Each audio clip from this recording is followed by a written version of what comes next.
विद्यार्थियों, आज के इस वीडियो में हम स्वामी दयानंद सरस्वती जी के धार्मिक विचारों पर चर्चा करेंगे।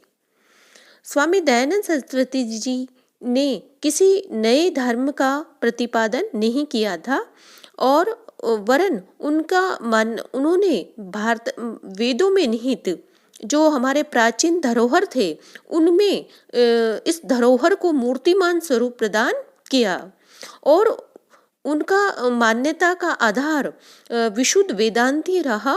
और उनके इन धार्मिक विचारों पर हम चर्चा इस प्रकार से कर सकते हैं। पहला कि हम देखते हैं कि वो एकेश्वरवाद में विश्वास करते थे। स्वामी दयानंद सरस्वती जो ईश्वर के प्रति उनकी अनंत श्रद्धा और भक्ति रखते थे और ईश्वर के प्रति उनका विश्वास इतना अधिक दृढ़ था कि वे किसी भी व्यक्ति से संपर्क नहीं रखते थे जो ईश्वर से विमुख हो। स्वामी दयानंद एकेश्वरवादी थे। जैसे परमात्मा के अनंत गुण, कर्म और स्वभाव है, वैसे ही उसके अनंत नाम भी है। लेकिन इस प्रकार के अनंत नामों के होते हुए भी तत्व रूप में ईश्वर एक ही है। दयानंद के विचारों में ओम शब्द परमेश्वर का सर्वोत्तम नाम है। ईश्वर एक है, वे इस तथ्य में विश्वास करते थे और दूसरों को भी इस तथ्य से प्रेरणा ग्रहण करने की बात कहते थे। धार्मिक मतांतरों के आधार पर उन्होंने हिंदू समाज में प्रचलित धार्मिक विवादों का सदैव ही विरोध किया। उन्होंने ईश्वर की सर्वव्यापकता और अनन्य सत्ता में विश्वास रखा और इस बात पर बल दिया कि धर्म और ईश्वर तो कर्म की प्रेरणा देते हैं और पुरुषार्थ से विमुख व्यक्ति कभी ईश्वर को प्राप्त नहीं कर सकता। इसलिए ईश्वर को मनुष्य को कर्म करना चाहिए। धर्म तो कर्म की ही प्रेरणा देता है। कर्म प्रधान जो धर्म था उसकी उन्होंने शिक्षा प्रदान की। इसी प्रकार उन्होंने मूर्ति पूजा का विरोध किया था। इस संबंध में एक घटना है जब किस तरह से कि वो मूर्ति पूजा से विमुख हो गए। बाल्यकाल में जब उन्होंने देखा कि शिव मूर्ति पर चूहों की उछल कूद हो रही है, तो यह देखकर उनके मन में मूर्तियों के प्रति विरक्ति भाव हो गई और वे मूर्ति पूजा का विरोध उनके धार्मिक चिंतन और विश्वास का एक अनिवार्य अंग बन गया। उन्होंने इस बात पर बल दिया कि मूर्ति पूजा न तो वेद सम्मत है और न ही कोई धार्मिक कार्य है। मूर्ति में ईश्वर के अस्तित्व को मानना तो मात्र एक अंधविश्वास है। उन्होंने मूर्ति पूजा के समर्थकों को शास्त्रार्थ में पराजित किया और बहुत से मूर्ति पूजक विद्वान तो मूर्तियों को गंगा में प्रवाहित करके दयानंद के शिष्य बन गए। तो इस तरह से तत्कालिक समाज में जो धार्मिक आडंबरों के रूप में मूर्ति पूजा और जो आडंबर प्रचलित थे उनको उन्होंने विशुद्ध वैदांतिक धर्म के माध्यम से दूर करने का प्रयास किया था।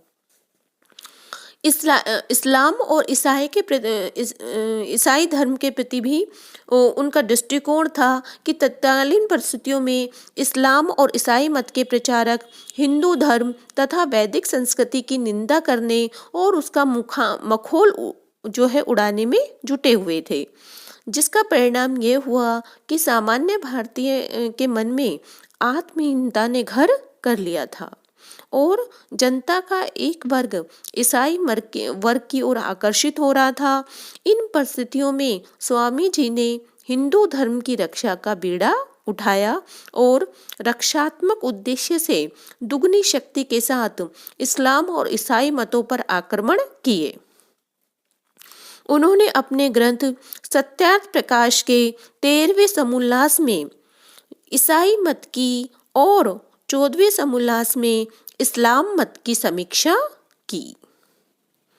स्वामी जी ने जब वैदिक धर्म की श्रेष्ठता सिद्ध करने के लिए ईसाई मत और इस्लाम का उन्हीं की मान्यताओं के आधार पर खंडन प्रारंभ किया, तब मौलवियों और पादरियों से उनका संघर्ष प्रारंभ हो गया। लेकिन इस्लाम और ईसाई मत के प्रति उनके विचार न तो संकुचित दृष्टिकोण से प्रेरित थे और न ही द्वेष भाव से। आक्रमण की स्थिति में प्रत्याक्रमण ही बचाव का सही मार्ग हो सकता है। अतः तत्कालीन परिस्थितियों में हिंदू धर्म की रक्षा के लिए इस्लाम और ईसाई मत पर व्यापक उन्होंने आक्रमण किया। और इसके अतिरिक्त स्वामी जी तो धार्मिक सत्य की खोज में संलग्न थे और वैदिक धर्म में आस्था रखने वाले इस सन्यासी ने प्राणी मात्र के कल्याण हेतु उन्हें वैदिक मत की ओर अनुप्रेरित किया। स्वामी जी ने धार्मिक संकीर्णताओं से ऊपर उठकर वैदिक धर्म की व्याख्या प्रस्तुत की और अन्य धर्मों के अनुयायियों को उनके धार्मिक मत की निर्बलताएं बताई। धार्मिक क्षेत्र में उनकी एक और महत्वपूर्ण योगदान है, वो है शुद्धि आंदोलन। जब स्वामी दयानंद सरस्वती और आर्य समाज के कार्य ने विवाद की स्थिति को जन्म दिया था और वह उनका था शुद्धि आंदोलन। स्वामी दयानंद सरस्वती ने घोषणा कर दी थी कि जिन हिंदुओं ने हिंदू धर्म का त्याग कर अन्य धर्म को ग्रहण कर लिया है, यदि वे पुनः हिंदू धर्म स्वीकार करना चाहें तो ऐसा कर सकते हैं और अहिंदू भी यदि चाहे तो हिंदू धर्म में प्रवेश पा सकते हैं। साहित्यकार दिनकर स्वामी जी के इस विचार और कार्य पर टिप्पणी करते हुए कहते हैं कि यह केवल सुधार की वाणी नहीं थी, जागृत हिंदुत्व का समरनाद था। तो इस प्रकार उन्होंने इस्लाम और ईसाई मत का जो खंडन किया और उनके द्वारा जो शुद्धि आंदोलन चलाया गया, उसके कारण जो तत्कालीन समाज में मौलवी और पादरी वर्ग के साथ विवाद की स्थिति बन गई थी। लेकिन इस प्रकार की किसी भी स्थिति का दायित्व स्वामी जी दयानंद सरस्वती या उनके चिंतन पर नहीं पड़ता। स्वामी दयानंद का विरोध इस्लामिक समाज से नहीं था, उनका विरोध विभिन्न धर्मशास्त्रों और उनकी शिक्षाओं से था, जिन्हें वे बुद्धि विरोधी समझते थे। वे मुस्लिम समाज या ईसाई समाज के राजनीतिक या आर्थिक हितों के विरोधी नहीं थे। इसी कारण स्वामी दयानंद को अन्य धर्मावलंबियों के प्रमुख व्यक्तियों से बहुत सम्मान प्राप्त था। सर सैयद अहमद खां और चर्च के पादरी स्कॉट उनके प्रशंसक और भक्त थे। मूल रूप से वे स्वामी जी की न्यायप्रियता, मानवतावादिता, दृष्टिकोण और निर्भयता से बहुत प्रभावित थे। चर्च में भाषण देने के लिए पादरी स्कॉट का निमंत्रण भी उनके अपार स्नेह का परिचायक था।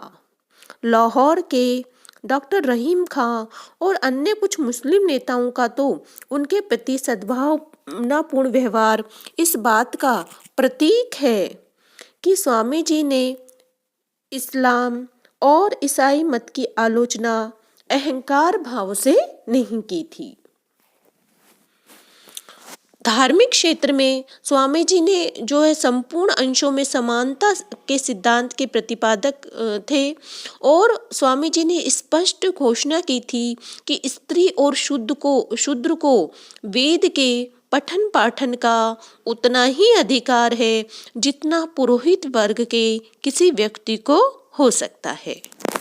स्वामी जी ने स्त्री और पुरुष दोनों के लिए एक निश्चित आयु तक, यानी पुरुषों के लिए 25 वर्ष तक ब्रह्मचार्य के पालन पर बहुत अधिक महत्व दिया और इसी तरह उन्होंने धार्मिक क्षेत्र में ही गौरक्षा, गोवध का निषेध वह उनके धार्मिक जीवन का अभिन्न अंग था।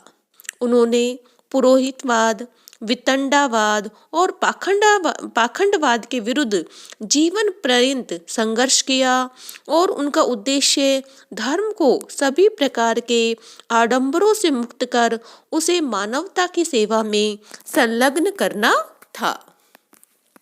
तो इस प्रकार हम देखते हैं कि दयानंद सरस्वती का जो धर्म था वो प्राचीन भारत के मूल वेदों पर आधारित था। वो किसी भी धर्म के नाम पर किसी भी पाखंड का विरोध करते थे, मूर्ति पूजा का विरोध करते थे और विशुद्ध वैदिक धर्म का उन्होंने आवाहन किया था। धार्मिक क्षेत्र में उन्होंने महिलाओं को भी वेदों का पठन पाठन का अधिकार दिया, जो नारी जाति के प्रति उनके सम्मान का प्रतीक है।